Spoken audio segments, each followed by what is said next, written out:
Hello and welcome to all. कैसे हैं आप सब? आई होप आप लोग बहुत अच्छे होंगे, मज़े में होंगे और सब चीज़ बढ़िया चल रहा होगा। तो देखिए, आज जो है हमारे लिए काफ़ी खास दिन है और इसका रीज़न ये है कि हम आज जो है मैथमेटिक्स की शुरुआत कर रहे हैं। तो मैथ शुरू करने के पीछे हमारा यही मकसद है कि जिस तरह से हमने फिजिक्स में और केमिस्ट्री में एकदम फीलिंग के साथ पढ़ा था ना, तो वही फीलिंग के साथ हम मैथ्स में भी पढ़ेंगे। ठीक है, तो जो लोग पहली बार विजिट किए हैं और जो लोग पहले से भी जुड़े हुए हैं उनके लिए कुछ बातें हैं। देखिए, हमने यहाँ पे फिजिक्स और ऑर्गेनिक केमिस्ट्री के कुछ लेक्चर यहाँ पे अपलोड किए हैं और वो जो लेक्चर्स हैं वो जेई एडवांस्ड और केवीपीवाई इन दोनों को पॉइंट में रखकर लेक्चर अपलोड किया गया है। ठीक है, जो लोग भी बेसिक टू एडवांस लेवल पढ़ना चाहते हैं, ठीक है, आप लोग इस चैनल को सब्सक्राइब कर सकते हैं और जो भी चैप्टर आपको लगे कि हाँ मुझे यहाँ पढ़ना चाहिए, ठीक है, बहुत सारे एग्जाम्पल्स के साथ यहाँ पे हम डिस्कस करते हैं और एकदम zero level to high level तक जाते हैं। क्योंकि जो भी डिस्कशन होता है, जो भी स्टडी होता है, एकदम कंप्लीट होता है ना, आधा अधूरा कभी नहीं होने वाला है। हम कंप्लीट करेंगे और डिफ़िकल्ट प्रॉब्लम को यहाँ पे सॉल्व भी करेंगे और बहुत सारे कॉन्सेप्ट को एकदम देसी लैंग्वेज में याद करेंगे ताकि लॉन्ग टर्म में याद रहे। तो उसी पॉइंट ऑफ व्यू से हम यहाँ मैथ्स को भी पढ़ेंगे, है ना, क्योंकि बहुत लोगों को मैथ्स काफ़ी टफ लगता है। इसके पीछे बहुत सारे रीज़न हो सकते हैं, लेकिन कुछ रीजन जो है, जैसे प्लानिंग सही नहीं होता है और हमने ये भी सुना है कि मैथमेटिक्स जो है प्रैक्टिस का चीज़ है। ठीक है ना, तो practice makes a man perfect. तो अगर आप मैथ्स को प्रैक्टिस करते हैं तो आप में परफेक्शन आएगा ही, लेकिन सही गाइडेंस जरूरी है, कंटिन्यूटी जरूरी है ना। तो आपको चाहिए कि अगर लॉगरिदम में आप एकदम बढ़िया हो जाए ताकि कोई क्वेश्चन आए तो आपको कंफर्टेबल फील हो। चैप्टर को पढ़ने के बाद आपको लगे कि यार मैं इससे क्वेश्चन जो है ना आएगा तो मैं तो कर ही लूँगा। तो उसके लिए आपको क्या करना होगा, कंटिन्यूटी मेंटेन करना होगा। ठीक है, लेक्चर को ध्यान से देखना होगा, कंसंट्रेशन, और स्टडी करते समय जैसे मैं यहाँ पे सॉल्व करूँगा ना, तो क्वेश्चन को खुद से अटेम्प्ट मारना है, फिर उसको सॉल्व करना है। ठीक है ना, तो इन्हीं सब चीज़ों को पॉइंट्स को ध्यान में रखते हुए हम यहाँ पे लेक्चर स्टार्ट करने जा रहे हैं और ये मैथ्स का पहला चैप्टर है। और वो कौन सा चैप्टर है? लॉगरिथम। ठीक है, हम यहाँ बेसिक टू एडवांस लेवल जाएंगे हर चैप्टर को कंप्लीट करते करते। ठीक है, तो अगर आप पहली बार विजिट किए हैं तो आप चैनल को सब्सक्राइब कर सकते हैं। तो चलिए स्टार्ट करते हैं। लॉगरिथम स्टार्ट करने के पहले मैं आपको यहाँ पे कुछ चीज़ें बताना चाहूँगा। देखिए, ऐसे बहुत सारे स्टूडेंट्स होते हैं जो कि 10th से 11th में आते हैं। ठीक है, उनका फाउंडेशन क्लियर नहीं होता है, फाउंडेशन नहीं पढ़े रहते हैं, जिसके चलते उन्हें बहुत सारी परेशानी, दिक्कतों का सामना करना पड़ता है। ऐसा लगता है यार अचानक से इतना बर्डन आ गया, कुछ समझ में नहीं आ रहा है। ठीक है, तो ऐसा नहीं है। मैं यहाँ पे कोशिश करूँगा कि जो भी चीज़ बताऊँ हर एक चीज़ का प्रूफ दूँ, उसका रीजन दूँ। ठीक है, आपको थोड़ा टाइम देना होगा, आपको स्टडी में है ना ज़्यादा टाइम देना होगा शुरू में, क्योंकि आपने फाउंडेशन नहीं किया है। लेकिन हाँ, जो लोग फाउंडेशन किए हैं, ऐसा नहीं कि उनके पास बहुत एक्स्ट्रा एडवांटेज है। आपने भले ही फाउंडेशन नहीं किया है, लेकिन अगर आप कंटिन्यूटी मेंटेन किए, जो यहाँ पे लेक्चर हो रहा है उसको आप देखकर जो बोला जा रहा है ना उसको अच्छे से फॉलो किया, हर प्रूफ को है ना जाकर रफ किया और अपने से खुद से प्रूफ किया, तो 1-2 महीना बाद आपका भी वही स्पीड बन जाएगा जो एक फाउंडेशन पढ़े हुए बच्चे का है। ठीक है, तो आपको टेंशन लेने की बात नहीं है। ठीक है, वैसे भी मैं यहाँ पे कोशिश करूँगा कि 6, 7, 8 जो भी कुछ लेक्चर्स हैं मैं मैथ्स का अपलोड कर दूँ एज ए फाउंडेशन, जो कि हेल्पफुल होगा जो 10th से 11th में आ रहे हैं उनके लिए। ठीक है, तो वो बात की बात है, हम देखेंगे उसके। तो चलिए लॉगरिथम स्टार्ट कर ही देते हैं। तो लॉगरिथम स्टार्ट करने के पहले मैं आपको बताऊं कि भाई लॉगरिथम मतलब पढ़ते क्यों हैं, why do we need logarithm, हमें ज़रूरत क्यों पड़ी लॉगरिथम की, है ना, इसका काम क्या है। तो चलिए जान लेते हैं। देखिए, लॉगरिथम जो है एक्चुअली 17th सेंचुरी, हाँ 17th सेंचुरी में ये डिस्कवर हुआ, नेपियर किया, है ना, उससे हमें कोई ज़्यादा लेना देना नहीं है, हिस्ट्री थोड़े ना पढ़ रहे हैं ना।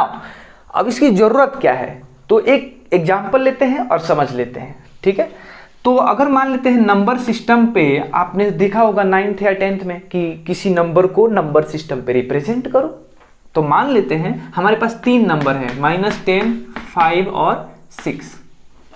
समझा क्या? इन तीनों को हमें नंबर सिस्टम पे रिप्रेजेंट करना है। तो नंबर सिस्टम हम ऐसे बना दिए और क्या किया, यहाँ पे 2 मार्क किया, 4 मार्क किया, 6 मार्क किया और इधर हो गया -2, ये 0 दे दिया है ना, ये 0 दे दिया, ये -4 हो गया, ये -6, तो ये हो जाएगा -8 -8। सिर्फ ऐसा ही नहीं है, हम गैप को और चेंज भी कर सकते थे। हम देखो 1 2 3 4 5 6 7 8 9 10 भी ले सकते थे, लेकिन अगर उतना ही गैप लेंगे तो बहुत ज़्यादा हो जाएगा, है ना। अगर मैं बोलूँगा कि -50 बताओ, तो देखो ना इस गैप से काम चलेगा क्या? नहीं, उसके लिए मुझे या तो गैप कम करना पड़ेगा, नहीं तो और आसान है, ये जो -2 का है ना, ये क्या कर दो, इसको -5 कर दो, इसको -10 कर दो। तो ये सारे तरीके हम अपनाते हैं और फिर जाकर हम इसको नंबर लाइन सिस्टम पे -10 किधर है, इधर है, ठीक है, 5 किधर है, 4 और इसके बीच में आ जाएगा, है ना, ये 5 को रिप्रेजेंट करता है। 6 किधर है, इधर है, ठीक है। तो उसी तरह ये मैं पहले 3 मैंने एग्जाम्पल लिए थे, ये मैंने बताए थे कि अगर -50 आ जाता है तो 2 काम कर सकते हैं, या तो इस गैप को और छोटा करें, नहीं तो इस नंबर को बढ़ा दे, यही 2 तरीका है। लेकिन अगर नंबर बहुत बड़ा हो जाए, समझ में आया ना, नंबर बहुत बहुत बड़ा हो जाए या बहुत बहुत छोटा हो जाए, तब क्या करेंगे? समझ रहे हो ना, एक एग्जाम्पल से समझते हैं। अगर मैं बोलूं मुझे 10⁻⁻10 को रिप्रेजेंट करना है, तो क्या कहां ढूंढेंगे भाई? 10⁻⁻10 का मतलब 0 0 0 0 पॉइंट, समझ रहे हो ना, 9 0 फिर 1, आया बात समझ में? तो इसको कैसे रिप्रेजेंट करेंगे? इसको कितना कम करेंगे भाई? देख ही नहीं पाओगे इतना, पहला। दूसरा, ये क्या है, ये एक्चुअली एटम का साइज है, ये आपको याद है, एटम का साइज इतना ही होता है इसी के पावर में, ठीक है। न्यूक्लियस का साइज और भी छोटा होता है, 10⁻⁻15 को।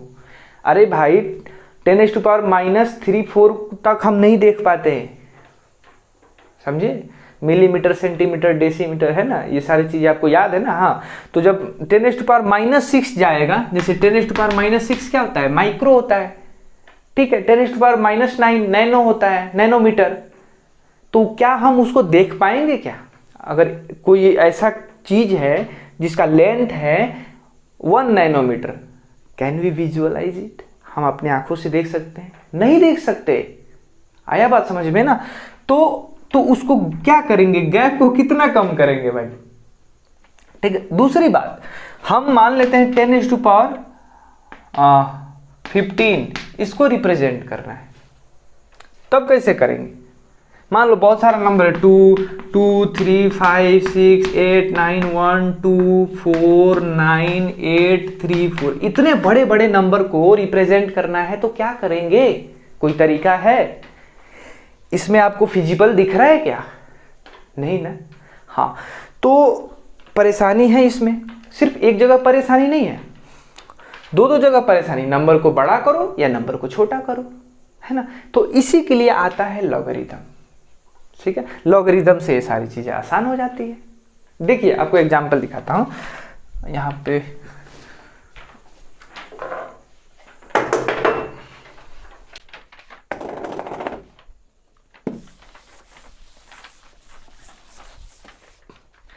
तो इसके और भी सारे एग्जाम्पल्स हैं। जब हम साउंड के बारे में बात कर रहे होते हैं तो वहां पे भी इसका फॉर्मूला आता है ना, उसको डेसिबल में मेजर करते हैं। इसके बारे में स्टडी हम करेंगे जब साउंड चैप्टर जब हम पढ़ेंगे ना उसमें, ठीक है। उसी तरह जब अर्थक्वेक जो होता है तो अर्थक्वेक का जो रिक्टर स्केल से मेजर किया जाता है ना, उसमें भी लॉग का यूज होता है, ठीक है ना। और अकाउंटेंसी में भी जो कंपाउंडिंग होता है वहां पे भी लॉगरिथम का यूज होता है। और सिर्फ वहां ही नहीं, और रेडियो एक्टिव, आपने सुना होगा ना, रेडियो एक्टिव डीके होता है, जिसे एज फाइंड करते हैं, बहुत मतलब पुराने पुराने जो जीव जंतु होते हैं इतने साल पहले मरे, है ना, उस चीज का जैसे कोई अवशेष प्राप्त होता है ना, डिकम्पोजिशन, तो उसका जो है ना कितने साल पहले का है, ठीक है, कार्बन डेटिंग के मेथड से जो किया जाता है। तो वो सारी चीजें हम डिस्कस करेंगे, लेकिन मैं यहाँ पे बता दूं कि वहां पे भी लॉगरिथम का यूज होता है। कैसे होता है हम ऐसे देख लेंगे। जैसे मान लेते हैं, देखिए अगर कोई एक जैसे एन नट है, ठीक है ना, यहाँ पे रेडियो एक्टिव एलिमेंट है, ठीक है, 500 साल में ये एन नट बाई 2 हुआ है। एन नट मतलब इतना अमाउंट न्यूक्लियस है, ठीक है। अभी आपको उतना नहीं समझ में आएगा, इसके बारे में अब ज़्यादा डिस्कस करेंगे, बस आपको 20 सेकेंड आपको बता दे रहा हूँ, ठीक है। तो एन नट जो है वो 500 साल में क्या हो गया, एन नट बाई 2 हो गया। अभी न्यूक्लियस है, 500 साल में उसका आधा हो गया, ठीक है। तो अगले 500 साल में फिर क्या हो जाता है, 500 ईयर लेटर, ये भी उतना ही हो गया, तो ये हो जाएगा उसका और हाफ हो जाता है। इसके बारे में स्टडी करेंगे, टेंशन की बात नहीं, ठीक है। तो कितने साल बाद ये जो है ना कितना बचेगा, है ना, ऐसा पूछा जा सकता है कि 10,000 साल बाद वो जो न्यूक्लियस है वो कितना बचेगा। तो उसके लिए हम किस चीज का यूज करते हैं, जो हम कैलकुलेशन करते हैं तो उसमें लॉग आता है, समझ रहे हो। तो उसमें जो फॉर्मूला आता है ऐसे आता है, एन नट इंटू एन नट ई की पावर माइनस लेमडा टी, ऐसे आता है ना। अभी इसके बारे में आपको ज़्यादा टेंशन लेने की बात नहीं है। एन नट हो गया इनिशियल सैंपल, ई जो होता है ये नेचुरल नंबर है, इसके बारे में हम डिस्कस करेंगे, और लेमडा होता है, ये होता है डीके कांस्टेंट। तो अगर ये पता है, ठीक है, ये सब पता है, लेकिन अगर आपको टाइम निकालना हो तब आप लॉग का यूज करेंगे, समझ रहे हो। तो ये सारे चीजें थी जो इन्फॉर्मेशन थी, जिसमें आपको ज़्यादा उतना टेंशन लेने वाली बात नहीं है कि ये क्या है कैसे है। बस एक एग्जाम्पल जो है ये वाला, और इसके पहले जो भी एग्जाम्पल हमने लिए थे, बस आपके सामने रख दिया कि हाँ भाई इन चीज़ों सिचुएशन में हम क्या रखते हैं, क्या यूज करते हैं, लॉगरिथम का यूज करते हैं, ठीक है। तो अब लॉगरिथम को एकदम 0 लेवल से स्टार्ट करते हैं कि भाई लॉगरिथम है क्या, ठीक है। ये तो उसका एग्जाम्पल हम लिए थे, तो चलिए लॉगरिथम को स्टार्ट करते हैं। तो चलिए लॉगरिथम के बारे में जानते हैं कि लॉगरिथम है क्या और इसको रिप्रेजेंट कैसे करते हैं। देखिए लॉगरिथम को रिप्रेजेंट करते हैं ऐसे, समझ में आया, लॉग लिखते हैं ये वाला टर्म, और ये जो होता है नीचे इसके पास में वो होता है बेस, और इसका हम लॉग ले रहे होते हैं, ठीक है। ये पावर नहीं है, तो इसको लिखते कैसे हैं, ऐसे बोलते हैं इसको, log of b to the base a।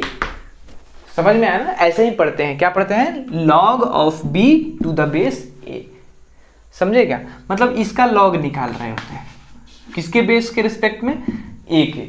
Example लिख के समझते हैं, यहाँ 10 है, यहाँ पे 100 है, तो इसका मतलब हुआ कि log of 100, log of क्या हो गया 100 टू द बेस कितना 10, यानी बेस 10 को लिया किसका लॉग लेने के लिए, 100 का लॉग लेने के लिए। आई बात समझ में। उसी तरह यहाँ पे 435, इसका मतलब हुआ कि log of 435 to the base 2, समझे। यहाँ जो नीचे साइड रहता है ये बेस होता है, और लॉग इसका हम ले रहे होते हैं, ठीक है। तो ये तो भाई ऐसे पढ़ा जाता है, लेकिन इसका मतलब, इसका मीनिंग क्या होता है, क्या इसका मतलब क्या है कि log of 435 to the base 2, ठीक है।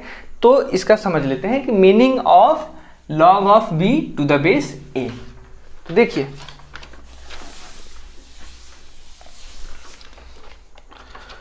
हम क्या करें,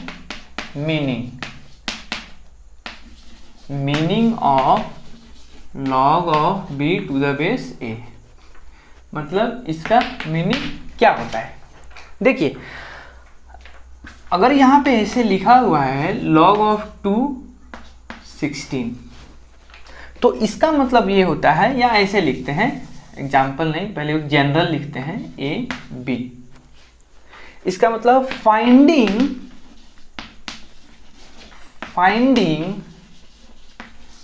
पावर ऑफ a। हमें क्या निकालना है, a का वो पावर निकालना है, मतलब a का वो कौन सा पावर होगा, सो दैट इट बेस, मतलब बेस बिकम्स बी। मतलब ए का वो पावर निकालना है, ये ए का कौन सा पावर है जो कि बी के इक्वल है, तो वही जो पावर आता है ना वही आंसर आता है इस पूरे लॉगरिथम का। आया बात समझ में? तो चलिए देख लेते हैं। हमारे पास ऐसा है कि log ऑफ 2 और यहाँ पे 16 लिखा गया है। आई बात समझ में? अब इसका आंसर क्या होगा, तो हमें इसका मतलब आंसर क्या होगा हमें ये जानना है। तो हमने क्या बोला था कि इस 2 का वो पावर ढूंढना है जिसके चलते वो 16 के इक्वल हो जाए। तो 2 इंटू 2 इंटू 2 इंटू 2, 2 की पावर 4। समझ में आया ना? तो आंसर क्या हो जाएगा, एक्चुअली होगा क्या, 2 की पावर 4 इक्वल टू 16 होता है ना। और मैंने क्या बोला था कि बेस का वो पावर ही आंसर होता है जिसके चलते वो बेस क्या आ जाए, 16 आ जाए। तो पावर क्या है, 4 आ गया। सिंपल है। एक और एग्जांपल लेते हैं। ये 3 हो गया और यहाँ पे 9 आ गया। इसका देखिए, तो 3 का कौन सा पावर है ताकि 9 हो जाएगा, ये 3 का, इसको 3 की पावर 2 ऐसे लिख सकता हूँ ना। समझ में आया? तो एक्चुअली 3 का पावर 2 आएगा, हम ऐसा लिखेंगे बाद में, वो अलग बात है। तो अभी यहाँ देखें कि ये 3 का कौन सा पावर है ताकि वो 9 आ जाए, तो वो पावर कौन सा है, 2 है। तो वही पावर आंसर हो जाता है। एक और एग्जांपल लेते हैं। लॉग यहाँ पे 4 है और यहाँ पे 4 है, तो 4 का कौन सा पावर है ताकि 4 आ जाए, तो 1 आया समझ में। नाउ लॉग 10 और यहाँ पे ऐसे दिया हुआ है। तो देखिए ये 10 में कितना पावर करेंगे कि 1 2 3 4 5 इतना पूरा हो जाए, तो ऑब्वियसली इसका पावर 5 करेंगे तब नहीं पूरा आएगा, तो 10⁵ आ गया, है ना सिंपल। लेकिन अगर मैं आपसे पूछूं कि चलिए 1 मिनट, ये क्वेश्चन यहाँ पे देता हूँ, log of 5 to the power 120, फंस गए ना। 5 के पावर 2 करेगा तो 25 आएगा, 5 के पावर 3 करेगा तो 125 आएगा। तो आंसर ना तो 2 आएगा और ना तो 3 आएगा। लेकिन एक तो बात पक्का है कि 2 और 3 के बीच में कोई आंसर होगा, समझे। तो यही चीज़ें हम इन सब चीज़ों के बारे में डिस्कस करेंगे और आगे जैसे जैसे बढ़ेंगे, तो टेंशन लेने वाली बात नहीं है। आपको बस ये समझ लेना है कि भाई लॉग का मतलब क्या होता है। तो मैंने बताया लॉग का मतलब होता है कि बेस का कौन सा पावर हो ताकि वो जिसका हम लॉग ले रहे हैं उसके बराबर आ जाए। आई बात समझ में? तो आप इसको लिख लीजिए। अब देखिए हम अब इस कंक्लूजन पे आ गए कि भाई ये लिख सकते हैं लॉग ऑफ ए अगर बी है तो हम इसको एक्स लिख सकते हैं, ठीक है। तो ए का वो कौन सा पावर है जिसके चलते बी हो गया, तो वही ना एक्स है। तो क्या मैं इसको ऐसे नहीं लिख सकता हूं, ए की power x equal to b, समझे क्या। तो ये तो एक्सपोनेंशियल फंक्शन आ गया, इसके बारे में तो आप तो जानते ही हैं, है ना। ए की power x equal to b. तो इन दोनों को देखने से हमें क्या लगा, ये तो भाई लॉगरिदम है और ये क्या है, एक्सपोनेंशियल है। फंक्शन बोल रहा हूं तो कुछ लोगों को लगेगा भाई फंक्शन क्या है, ठीक है ना। तो जब हम चैप्टर पढ़ेंगे फंक्शन तो वहां डिस्कस करेंगे, ठीक है। यहाँ बस जान लो कि ये लॉगरिदम है तो मैं इसको लॉगरिदमिक फंक्शन बोलूंगा, और ये जो है एक्सपोनेंट है ना ये पावर, तो इसको क्या बोलूंगा, एक्सपोनेंशियल फंक्शन बोलूंगा। तो इसमें आपको दिक्कत नहीं होनी चाहिए।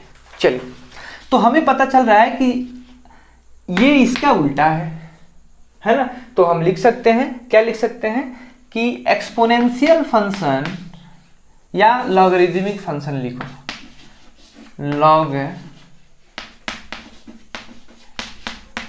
फंक्शन मतलब लॉगरिदम सोचना, इज इनवर्स ऑफ, मतलब उल्टा होता है किसके, इनवर्स ऑफ कौन सा, एक्सपोनेंशियल फंक्शन, एक्सपोनेंशियल फंक्शन। ये बात आपको समझ में आई। तो यही है लॉग, कुछ ज़्यादा तो है नहीं। चलिए आगे मूव करते हैं। तो देखिए लॉग में आगे मूव करते हैं। लॉग में हमने क्या लिखा था, log a to the b ठीक है, log of b to the base a, ठीक है। और यहाँ पे हमने क्या दे दिया, x दे दिया, तब जाकर क्या बन जाता है ये a की power x equal to b, ऐसा लिख सकते हैं इनवर्स, ठीक है। मतलब अगर ऐसा दिया हुआ है log 2 और यहाँ पे 16 है, इसका वैल्यू हमें पता करना है, तो क्या करेंगे, इसको हम x मान लेंगे, ठीक है। फिर इसका पावर चढ़ाएंगे, 2 की पावर x इक्वल टू ये 16 है, ठीक है। तो 2 की पावर x ऐसे ही रहने देंगे, 16 को क्या मैं 2 की पावर 4 लिख सकता हूँ, ऑब्वियसली लिख सकता हूँ, ठीक है। दोनों बेस क्या है, बराबर है, तो पावर भी क्या होगा, बराबर होगा। बात समझ में आई। इसका मतलब x इक्वल टू क्या आ गया, 4 है, और x क्या है, इसी लॉगरिदम का वैल्यू है, ठीक है। तो ऐसे ही फाइंड करेंगे। एक और एग्जांपल लेता हूं मैं, देखिए अगर कोई पूछे log 5, ठीक है, और 625, इसका वैल्यू पता करना है, तो कैसे फाइंड करेंगे, तो इसको x मान लेंगे टोटल को, ठीक है, और जो भी x का वैल्यू आएगा वही तो इस लॉगरिदम का वैल्यू होगा। बात समझ में आई। हमने जो प्रॉपर्टी पढ़ा था उसके अकॉर्डिंग ये क्या हो जाता है, 5 की पावर x इक्वल टू 625 हो गया, ठीक है। क्या इसको 5 के पावर में लाया जा सकता है, तो कोशिश करते हैं। 5 की पावर x इक्वल टू 5 की पावर 4 है ना, तो ये भी हो गया 4 हो गया, है ना, ये 625 आ जाता है। 5 इंटू 5 25 इंटू 5 125 इंटू 5, तो हो गया 625, ये 4 आ गया आंसर पूरे लॉगरिथम का। आया समझ में। उसी तरह एक और एग्जांपल लूँ कि log ऑफ यहाँ पे 3 ले लूँ और यहाँ पे 25 ले लूँ, ठीक है। तो इसका वैल्यू कैसे निकालते हैं, तो इसका वैल्यू हो जाएगा, एक काम करते हैं, हाँ इसका वैल्यू हो जाएगा log ऑफ, इसको x मान लो, तो x मान लेंगे तो ये क्या हो जाएगा, 3 की पावर x इक्वल टू 25। तो 3 की पावर अगर 2 रखते हो तो ये 9 हो जाएगा, 3 की पावर 3 रखते हो तो क्या हो जाएगा, 27 हो जाएगा। तो ना तो 9, ये तो बात बता सकता हूँ ना कि x का वैल्यू 2 और 3 के बीच में लाई करेगा, ठीक है। तो इसके लिए हम एक लॉगरिथम का, है ना, लॉगरिथम का चार्ट पढ़ते हैं, है ना, कैलकुलेटर में भी ये सब दिया रहता है। तो जनरली हमें ये सारी चीज़ें हम पता करेंगे जब लॉग हम पढ़ेंगे, जैसे जैसे आगे बढ़ेंगे तो हमें पता चलेगा कि हाँ भाई इसका एक अप्रॉक्स वैल्यू होता है तो कितना होता है ना। लॉग टेबल को कैसे रीड करते हैं, कैसे समझते हैं, हम इसको भी सीखेंगे, तो उसमें टेंशन लेने वाली बात नहीं है, ठीक है। तो चलिए मूव करते हैं आगे। देखिए हम लॉगरिथम जो पढ़ रहे थे उसमें क्या था, ऐसे था ना, log of b to the base a था, है ना। तो हम अब क्या करते हैं, है ना, इसको n मान लेते हैं, क्या मान लेते हैं, n मान लेते हैं, चलेगा। तो इसके बारे में थोड़ा सा हम डिस्कस कर लेते हैं। भाई ये जो है वो क्या क्या हो सकता है, क्या क्या नहीं हो सकता है, n वैसे ही क्या हो सकता है, क्या नहीं हो सकता है ना। ये रेस्ट्रिक्शन है इस पे, दोनों पे, ऐसा नहीं कि कुछ भी रख देंगे, है ना। वो क्या रेस्ट्रिक्शन है, देखिए ए जो है वो हमेशा पॉजिटिव होता है। इस चीज को है ना बार बार लिख लो, मैं इसका मतलब कुछ अंडरस्टैंडिंग के लिए तरीका भी बताऊंगा, टेक्निक भी बताऊंगा कि आखिर क्यों नहीं होता है, लेकिन अभी शुरुआत है तो उसको थोड़ा रट लो और बार बार लिखो ताकि याद हो जाए, बाद में फील आ जाएगा कि आखिर क्यों होता है, ठीक है। तो ए ग्रेटर देन 0 होता है और ये जो है वो कभी भी 1 नहीं हो सकता है, ये 1 नहीं हो सकता है, ठीक है। दूसरा जो कंडीशन है वो n पे है, n हमेशा क्या होता है, ग्रेटर देन 0 होता है। ग्रेटर देन 0 मतलब 0 नहीं लेना है, आई बात समझ में, और नॉट इक्वल टू 1। तो ये सारी चीजें हैं, है ना। इसको ऐसे भी लिखते हैं, अगर आपने फंक्शन पढ़ा होगा तो इसको ऐसे भी लिखते हैं, 0 से 1 ओपन में, यूनियन 1 से इंफिनिटी। इस दोनों कंडीशन को अगर हम कंबाइन करें तो इसको ऐसे लिख सकते हैं। आया बात समझ में। तो चलिए कोई दिक्कत नहीं। तो ये सब कंडीशन है कि भाई ये तो 0 से मतलब ये भी पॉजिटिव होगा, ये भी पॉजिटिव होगा, बस सिंपल भाषा में ये भी पॉजिटिव, ये भी पॉजिटिव। पॉजिटिव का मतलब क्या होता है, 0 से ज़्यादा, बस ये 1 नहीं होगा, समझ में आया ना, ये 1 नहीं होगा। चलिए दिक्कत कहाँ आ जाएगा, चलिए देखते हैं। अगर मान लेते हैं कि ये निगेटिव हो जाए, ये निगेटिव हो जाए, समझ में आया, ये क्या हो जाए, n निगेटिव हो जाए, तो हम पूरे वैल्यू को क्या लिख सकते हैं, x लिख सकते हैं। तो a की पावर x इक्वल टू क्या हो गया, n हो गया। चलिए दूसरा कंडीशन क्या है कि भाई a 1 नहीं हो सकता, तो उसको देख लेते हैं। अगर a 1 हो गया, मान लेते हैं ये a 1 मान लिया और ये n हो गया, ये क्या हो गया, x हो गया। आई बात समझ में? तो क्या हो गया, n इक्वल टू 1 की पावर x। ये बहुत बड़ा ब्लंडर है। कहने का मतलब एक इंसान ऐसे भी लिख रहा है 1 इक्वल टू 10, तो 1 का पावर कितना पावर जो होगा वो 10 के इक्वल होगा। ये एक नॉनसेंस बात है, कभी हो ही नहीं सकता ना। समझ में आई यार, 1 की पावर x मतलब यहाँ कोई भी नंबर रखो 1 की पावर के बराबर होगा। अरे भाई 1 का कुछ भी पावर लो, क्या आने वाला है, 1 ही आने वाला है, समझे? तो हमारा क्या हो गया, a 1 नहीं हो सकता, ठीक है। और a क्या होगा, a भी क्या होता है, पॉजिटिव भी होता है, समझे? तो ये सारे कंडीशन जो है हमें ध्यान रखना है कि भाई ये दोनों क्या होते हैं, पॉजिटिव होते हैं और a 1 नहीं हो सकता है, ठीक है। तो चलिए आगे बढ़ते हैं। तो देखिए लॉगरिथम के बारे में बात करूं तो बहुत सिंपल है ना। तो एक्चुअली लॉगरिथम कितने तरह का है,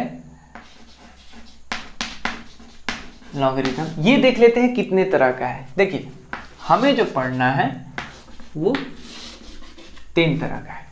सबसे पहले आता है natural logarithm, natural logarithm, natural law. उसके बाद आता है कॉमन लॉ, है ना, और ये एनी अदर, ठीक है। अब फर्क क्या है तीनों में ये जान लेते हैं। जब लॉग में बेस ई रहे, जब लॉग में बेस ई रहे तो हम क्या इसको बोलेंगे, यहाँ कुछ भी लिख दो, यहाँ पे मान लो यहाँ पे 10 लिख दिया, ठीक है। तो चूंकि बेस ई है तो नेचुरल लॉगरिथम, है ना। ई के पीछे भी बहुत कहानी है, अब यहाँ पे वो सुनाने वाला नहीं हो, कोई कभी अलग से वीडियो डाल दूंगा। ई है क्या, एक्चुअली एक नंबर है। जिस तरह से पाई 3.14 होता है, उसी तरह ई का वैल्यू याद रख लेना, 2.7 काम आएगा, ध्यान रखो। में बेस हमेशा 10 होता है ना। बाकी यहाँ कुछ भी रखो, मान लो यहाँ पे मैंने 250 रख दिया, है ना, यहाँ पे 10 100 रख दिया, तो इसका तो वैल्यू आसानी से हो जाएगा 10 की पावर 2, मतलब इसका आंसर हो जाएगा 2, है ना। ये थोड़ा सा मुश्किल है, इसके बारे में हम बाद में डिस्कस करें ना। एनी अदर मतलब कोई भी यहाँ पे 3 लो या बेस में 125 ले लो और यहाँ कुछ भी रखो, यहाँ 100 रखो, यहाँ 525 रखो, ठीक है। तो बेस एनी अदर में कुछ भी आ सकता है, मतलब 3 हो, 2 हो, 5 हो, 1/2 हो, 1/3 हो, ठीक है। बेस में फ्रैक्शन में भी हो सकता है, कुछ भी दिक्कत नहीं है, क्योंकि ए बोला था ना, log base a log of b to the base a positive होगा तो फ्रैक्शन भी तो पॉजिटिव है ना, तो ये भी फ्रैक्शन में हो सकता है, ये भी फ्रैक्शन में होता है, कोई इशू ही नहीं है उसमें, है ना।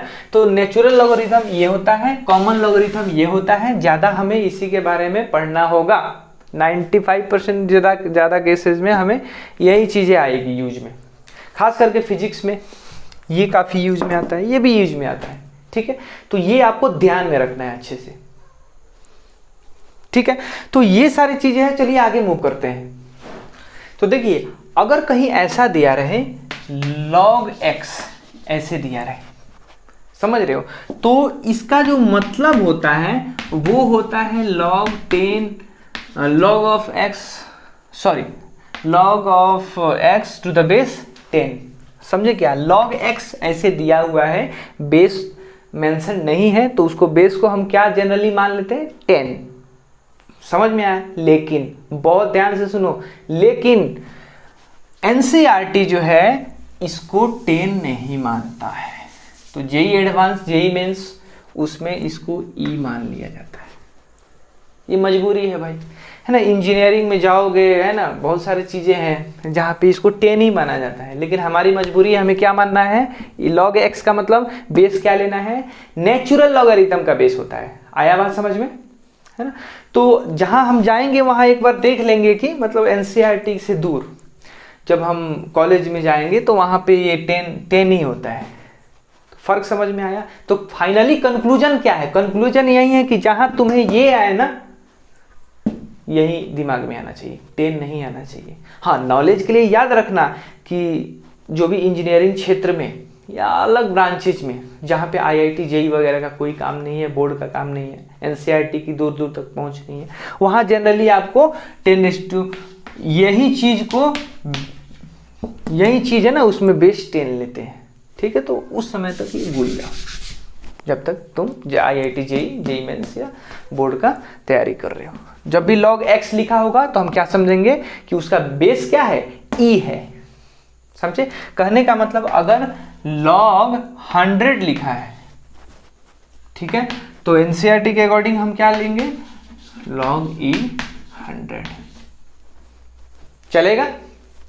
बढ़िया है ना। ऐसा मत करना कि अरे यहाँ 10 रहता तो कितना अच्छा हो जाता, 10 के पावर 2, इस पूरे का आंसर आ जाएगा 2। नहीं, कंफ्यूज कराने के लिए ऐसा दिया जा सकता है। log 100 दिया रहा है, log 100 दिया रहा है, ऑब्वियसली हाँ x ही है, तो log 100 दिया रहा है तो उसको बेस क्या मानना है? e मान लेना है। आई बात समझ में ना? आसान है ना। ठीक है, तो चलिए कुछ लॉगरिथम का प्रॉपर्टी जान लें, है ना। बहुत सिंपल प्रॉपर्टीज हैं, उनको हम याद रखेंगे, प्रैक्टिस करेंगे और उन्हीं सब प्रॉपर्टीज को कंबाइन करके हम बहुत सारे क्वेश्चंस करेंगे। ठीक है, तो कुछ जो एलिमेंट्री प्रॉपर्टीज हैं उसके बारे में हम डिस्कस कर ही लेते हैं। ठीक है, आसान है और छोटे छोटे जो भी प्रॉपर्टीज हम पढ़ेंगे सबका प्रूफ देखेंगे यहाँ पे। ठीक है, तो चलिए इसको लिख लीजिए, फिर स्टार्ट करते हैं। तो देखिए, लॉगरिथम का जो सबसे पहला और बेसिक प्रॉपर्टी है वो है ऐड कैसे करते हैं। ठीक है, यानी दो लॉगरिथम दिया हुआ है जिसमें दोनों का बेस क्या हो? सेम हो, तो उसको ऐड कैसे करते हैं। तो late m and n are two arbitrary positive number such that a greater than 0 और a not equal to 1। कहने का मतलब है कि आपके पास दो लॉगरिथम है, एक है ये और दूसरा है, दिख रहा है ना, बेस दोनों क्या है? इक्वल है। तो जब बेस इक्वल है तो हम इसको ऐड कैसे करते हैं? तो ये जो है ना ऐड होकर हो जाता है, ये m इंटू n हो जाता है ना, ये याद रखना है। अब बात आती है कि ऐसा होता क्यों है। तो बहुत ही सिंपल प्रूफ है इसका, तो इसका प्रूफ देख लेते हैं। देखिए, सिंपल प्रूफ है। अगर मैं बात करूं कि m को मान लेता हूं x, आया बात समझ में? तो क्या है, a की power x equal to m हो जाएगा। देखा था ना हमने कुछ देर पहले। उसी तरह अगर मैं log ये वाला जो है इसको क्या मान लूं? y मान लूं, तो ये क्या हो जाएगा? a raise to power y equal to n। आया समझ में ना। अब देखिए भाई क्या करता हूं, अब मैं क्या करता हूं, a raise to power x into a raise to power y, तो ये क्या हो जाएंगे? m इंटू n हो जाएगा। समझ में आया? m इंटू n हो जाएगा। तो अब देखिए बेस दोनों सेम है तो पावर का क्या हो जाता है? एडिशन हो जाता है ना, मल्टीप्लाई जब होता है। तो ये a raise to power x plus y equal to वही का वही लिख देंगे m इंटू n। अब देखिए इसी कॉन्सेप्ट का यूज करेंगे। ठीक है, तो आपको ऐसा नहीं लग रहा है कि ये आंसर आया होगा और ये बेस रहा होगा और ये क्या होगा? इसका लॉगरिथम लिया होगा, तभी तो ऐसा आया होगा ना। ठीक है, अब देखिए यहाँ पे हम ऐसा लिख सकते हैं इसको, log a raise to the log of m into n, ऐसे m इंटू ऐसे लिखो ताकि फीलिंग आए, इक्वल टू x लिख सकते हैं। देखो प्लस y ऐसा लिख सकते हैं, है ना। तभी तो a की power x plus y, a ये इसका पावर ले लेता है और ये मल्टीप्लिकेशन में रहता है। ठीक है, नाउ log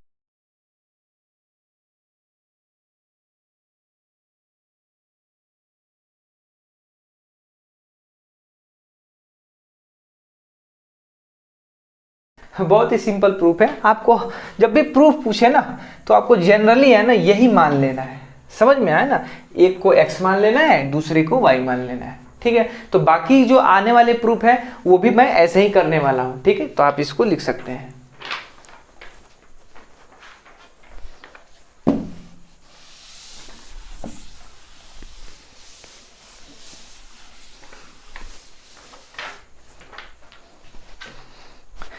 देखिए अब जो है सब्ट्रैक्शन का देखेंगे, ठीक है।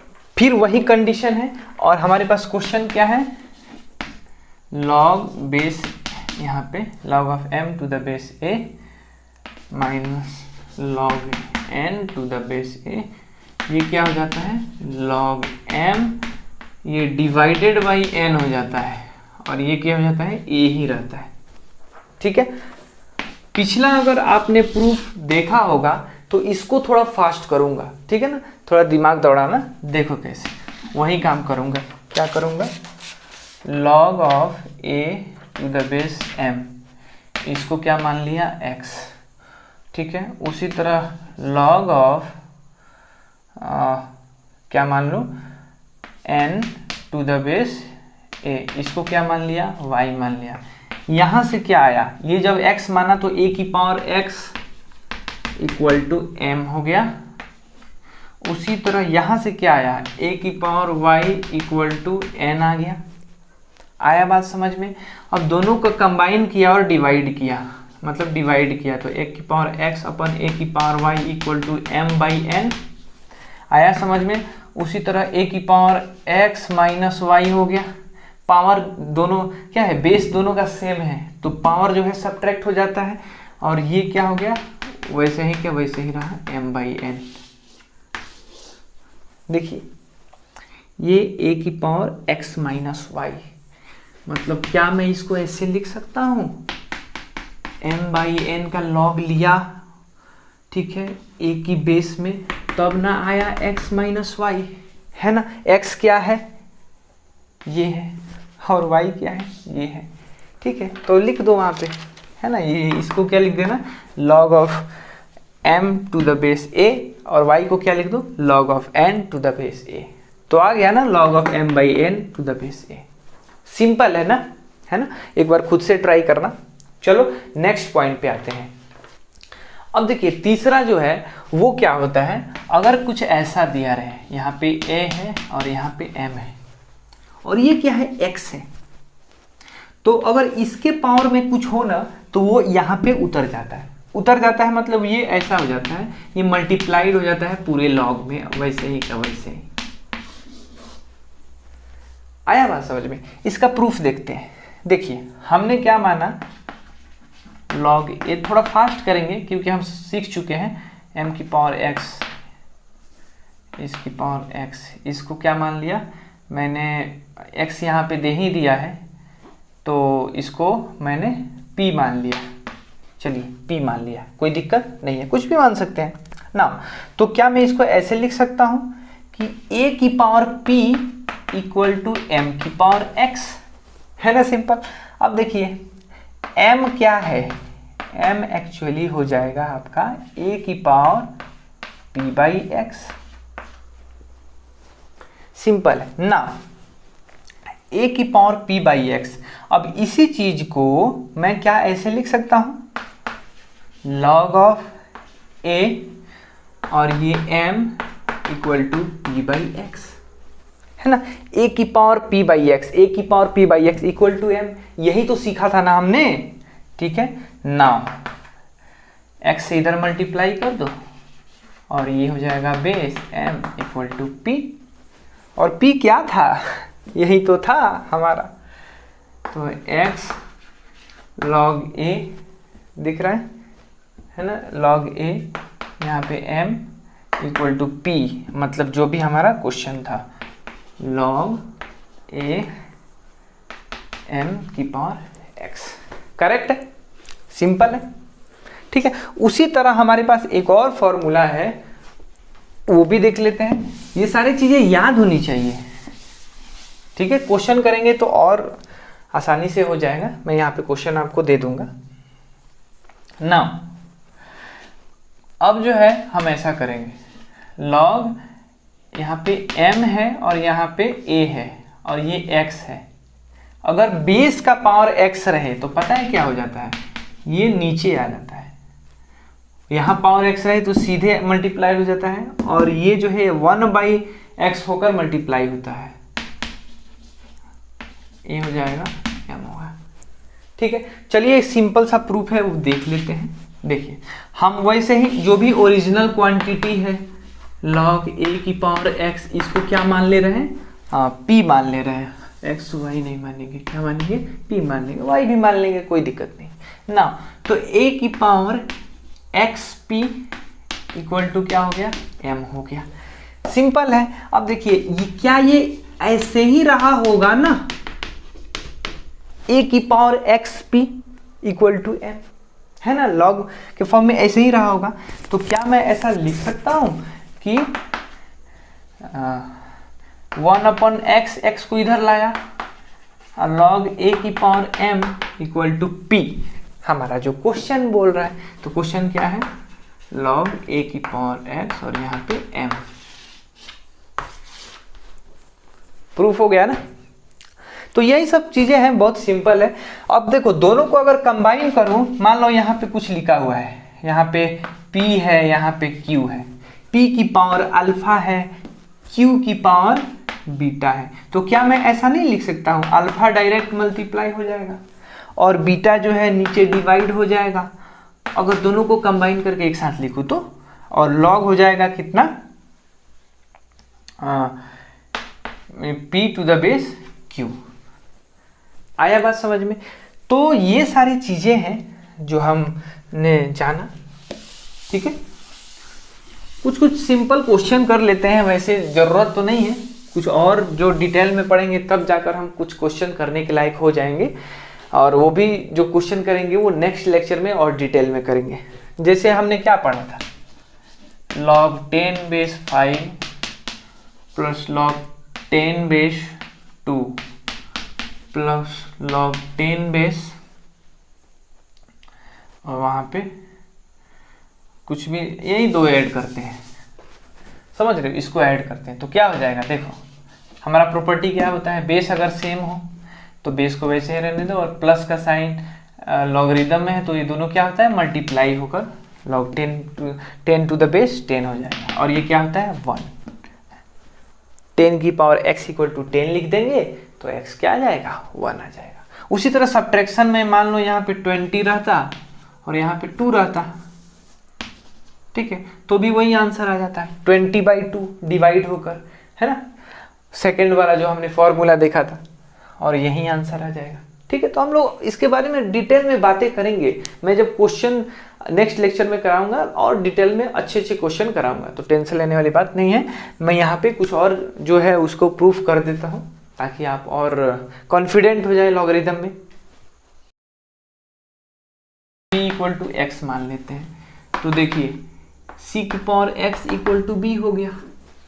Similarly log a to the base c, इसको मान लेते हैं y, तो देखिए c की power y equal to a हो गया, है ना। अब देखिए यहाँ c की power x equal to b है तो c इक्वल टू b की पावर 1/x हो गया। उसी तरह यहाँ c की power y equal to a है तो c इक्वल टू a की पावर 1/y हो गया। पावर उधर जाता है ना तो डिवाइड में हो जाता है। ठीक है, अब देखिए c इधर भी है, c इधर भी है, तो दोनों इक्वल है, मतलब b की power 1/x equal to a की पावर 1/y चलेगा।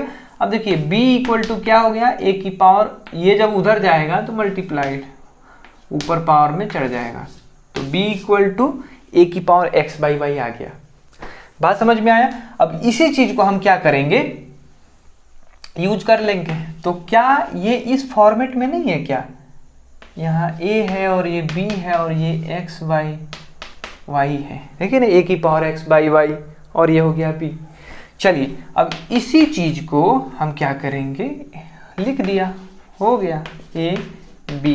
x क्या है, इसी को तो माना था log c b। y क्या है, फिर इसी को तो माना था log c a। आ गया प्रूफ, एकदम सिंपल है, कोई दिक्कत नहीं है। ठीक है, तो ऐसे ही प्रूफ है। तो आज का लेसन हम यहीं पे समाप्त करते हैं। नेक्स्ट लेसन में हम देखेंगे कि लॉगरिथम का एप्लीकेशन क्या है और बहुत सारे क्वेश्चंस करेंगे। तब तक के लिए थैंक यू, धन्यवाद।